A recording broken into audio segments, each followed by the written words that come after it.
To make the concept of the worldview more clear, I'd like to briefly summarize a couple of significant contemporary worldviews. First, the Christian one, which we'll go into more detail later, of course, when we discuss Christianity. First off, what's the world like? According to Christians, the world was created by God. It was fundamentally good, but it is fallen. Due to the sin of Adam and Eve, the world has become corrupted. And that leads us to human nature. Although that humans were made in God's image, and therefore are souls, have souls and are unique among all the animals, they are innately sinful. Because of original sin, they have inherited the corruption of Adam and Eve, and as a consequence are separated from God. And that leads to the answer to the third question.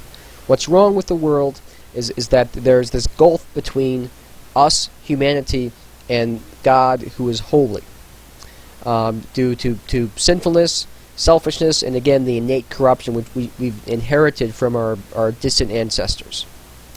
The only way to cure this, to solve this problem, is to accept Jesus Christ as our Savior. Christians teach that God became human through the incarnation and died as a sacrifice to reconcile sinful humanity with its Creator. And that's the only means, according to many Christians at least, by which this essential human problem can be solved. In contrast, I'd like to describe the scientific worldview. Now, this is not meant to imply that Christians cannot be scientists, or that the scientific worldview and the Christian worldview cannot be combined, because they clearly can. But this is sort of an atheistic version of the scientific worldview, kind of a pure, materialistic perspective on science. So, what's the world like? It's materialistic. It's made up of atoms. There's nothing supernatural whatsoever. We understand the world through natural laws, through studying it. There's no ghosts. There's no angels. There's no gods, etc. Just what we see, the empirical world. What are people like? What's human nature? According to science, we evolved from a singular celled life form into much more complex forms of life, and finally humans emerged roughly 100,000 years ago. And the way we understand humans, who are primates closely related to other apes, is through biology, psychology, etc.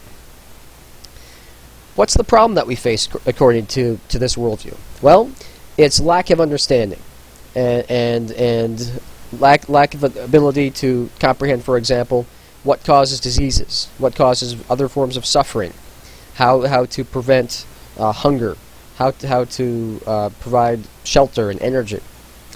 And the prescription, the answer to this, of course, is science, is using the scientific method to inquire into the nature of the world, and then applying that knowledge in order to help humanity and to gain control over the forces of nature.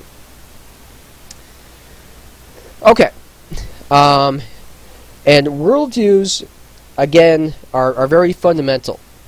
And one of the effects of a worldview, and the reason why it's difficult to persuade someone of your worldview, or even to understand where they're coming from, is because what counts as evidence is different depending upon your worldview. And so the very criteria used to determine what matters in acquiring knowledge and just deciding what's true and what's false is in part derivative from your worldview. And so in that sense it can be somewhat circular. And so again, it's a challenge, but an important challenge to see the world from the perspective of others.